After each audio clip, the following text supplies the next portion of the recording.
Glasgow, a bustling metropolis, with nearly 600,000 inhabitants. But Scotland's largest city would be nothing were it not for this. A pipeline, 26 miles long, that supplies the city with fresh Highland water from Loch Katrine. Hewn through rock and scaling valleys, it's a feat of Victorian engineering, built with astonishing precision. There are over 80 tunnels, 25 aqueducts, capable of carrying 50 million gallons of water every day. And over 150 years later, it's still going strong. What a testament to the skill of the engineers and navvies who built it.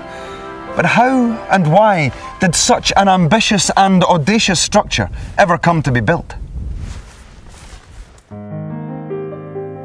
In the 19th century, Glasgow grew at a phenomenal rate. As industry boomed, the population soared. By 1841, there were over 250,000 people living in the city.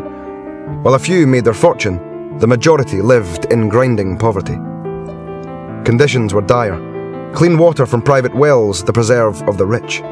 The Clyde, contaminated with industrial waste, was an open sewer. Thousands died in the cholera and typhoid outbreaks in 1831, 1847, 1848 and 1853.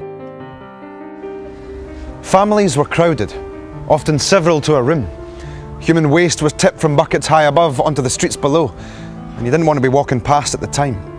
Scotland, one observer wrote, had a time-honoured tradition of dirt, both inside and outside the house. Filth and squalor prevailed everywhere, but they reached their extremes in the towns. Clearly, something had to be done. In 1848, the Public Health Act gave local authorities responsibility for the supply of clean water and the disposal of sewage.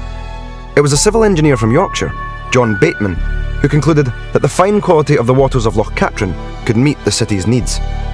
The House of Commons threw out the plan, but thanks to the dogged determination of Glasgow's Lord Provost, Robert Stewart, construction was finally given the go-ahead in 1855.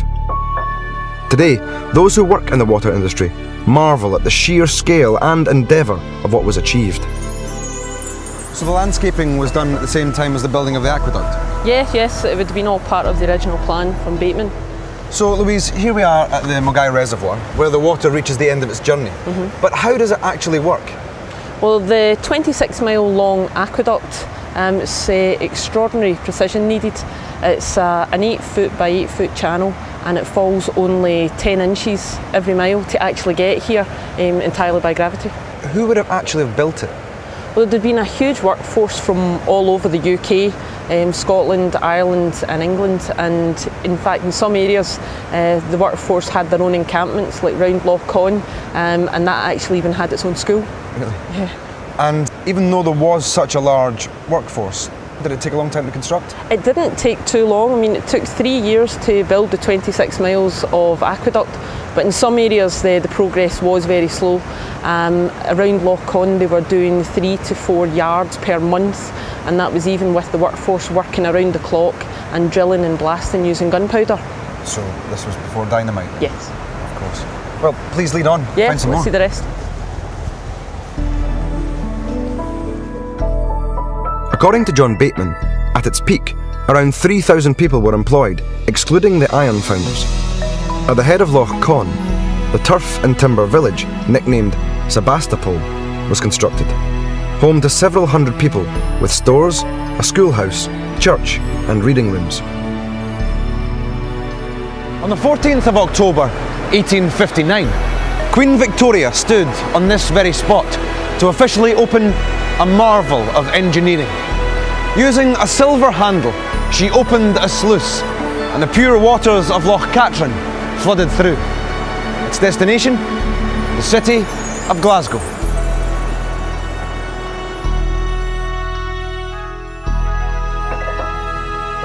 It's the hydrology of the Great Trossachs Forest area, with its rich mosaic of moorland and woodland, that makes the water so pure. Rainfall falling across thousands of acres finds its way into the myriad of burns that feed Loch Katrine. Today, more than 70% of the water used by Glaswegians comes from Loch Katrine. The Stewart Memorial Fountain in Kelvingrove Park honours the former Lord Provost Robert Stewart. the man whose foresight and determination brought fresh water to the city. We all take clean running water for granted, but the Victorians didn't. They knew it was vital to improve public health and to ensure that society prospered. And today, these waters remain the lifeblood of one of our greatest cities.